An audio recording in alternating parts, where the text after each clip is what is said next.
सुप्रभात। प्रीवियस कक्षा में आप लोगों ने वीडियो में देखा है अलंकार के दो भेद हैं, शब्दालंकार और अर्थालंकार। शब्दालंकार के तीन भेद हैं और अर्थालंकार के 5 भेद हैं। तो शब्दालंकार में आप लोगों ने वीडियो में देखा और अर्थालंकार में तो शब्दालंकार में 3 आप लोगों ने देखा, अनुप्रास, यमक और श्लेष। इस कक्षा में अलंकार अर्थालंकार के बारे में हम लोग अध्ययन करने जा रहे हैं। अर्थालंकार अर्थात अर्थ के कारण पद में चमत्कार उत्पन्न होता है। ये 5 सीबीएसई बोर्ड वालों के लिए पढ़ना पड़ता है। पहला नंबर है उपमा अलंकार। उपमा अलंकार क्या होता है? जिस पद से तुलना का बोध हो, तुलना की जाती है, कंपैरिजन होता है, वो पद उपमा अलंकार का होता है। जैसे पीपर पात सरिस मन डोला, अर्थात पीपल के पत्ते के तरह मेरा मन क्या हुआ, डोल गया। दूसरा एग्जाम्पल है तुम घन वन हम मोरा। इसमें क्या है कि तुम घन वन मतलब ईश्वर को बादल के स्वरूप देखा जा रहा है। हम मोरा मतलब हम अपने आप को हम आम मनुष्य अपने आप को मोर बता रहे हैं। दूसरा है रूपक अलंकार। रूपक अलंकार में क्या, आप कैसे जानेंगे कि यह रूपक अलंकार है? तो रूपक अलंकार में एक वस्तु को दूसरे वस्तु का रूप दिया जाता है।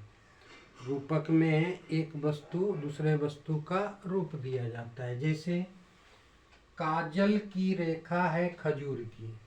काजल जो एक वस्तु है, दूसरा खजूर वो भी एक वस्तु है। तो एक दूसरे के रूप को दिया गया है। दूसरे एग्जाम्पल में भी देखते हैं चरण कमल बंधो हरि कराई। तीसरा है उत्प्रेक्षा अलंकार। उत्प्रेक्षा अलंकार हम कैसे जानेंगे कि यह उत्प्रेक्षा अलंकार ही होगा? तो जिस पद में मनु, मानो, जनहु, ज्यों, त्यों ये सब शब्द यदि रहे उसमें तो हम कहेंगे कि वह उत्प्रेक्षा अलंकार का होगा। जैसे पहले एग्जाम्पल में मानो नीलमणि शैल पर आपत परियों पर आए, इसमें मानो आया है, किसी में मनहू आएगा, किसी में ज्यों आएगा, जनहू, ज्यों, त्यों ये सब शब्द यदि रहे तो वह उत्प्रेक्षा अलंकार कहलाता है। चौथा है अतिशयोक्ति अलंकार। अतिशयोक्ति का मतलब होता है बात को बढ़ा चढ़ा करके कहा जाए। तो जिस पद में बात को बढ़ा चढ़ा के कहा जाए वह अतिशयोक्ति अलंकार होता है। जैसे तुम्हारी यह दंतुरित मुस्कान मृतक में भी जान डाल देगी जान। तो तुम्हारी यह दंतुरित मुस्कान, अच्छा बच्चे की क्यूट सा स्माइल जिसे देखने के बाद कोई भी प्रफुल्लित हो जाता है, इसमें भी बढ़ा चढ़ा के बात को बोला गया है। दूसरा एग्जाम्पल देखते हैं पानी परात को हाथ छुओ नहीं, नैनन के जल सो पग धोए। कहने का पानी परात हाथ से छुआ तक नहीं और अपने आँखों के जल से पैर को धो दिए। इस पद में भी बात को बढ़ा चढ़ा के बोला गया है। उसके बाद है लास्ट 5वां नंबर मानवीकरण अलंकार। मानवीकरण अलंकार में क्या है, एक व्यक्ति को दूसरे व्यक्ति का रूप मनुष्य के रूप को दिया जा रहा है। कह रहे हैं कि मेघ आए बड़े बंठन के समर के।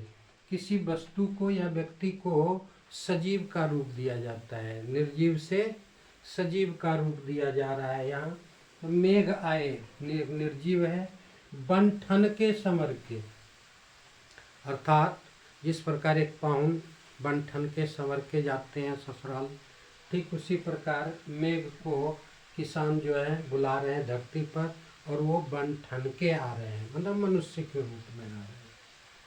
सागर पर लहरें नाच गान कर रही है। सागर निर्जीव है, लेकिन नाच गान करने वाला कोई ना कोई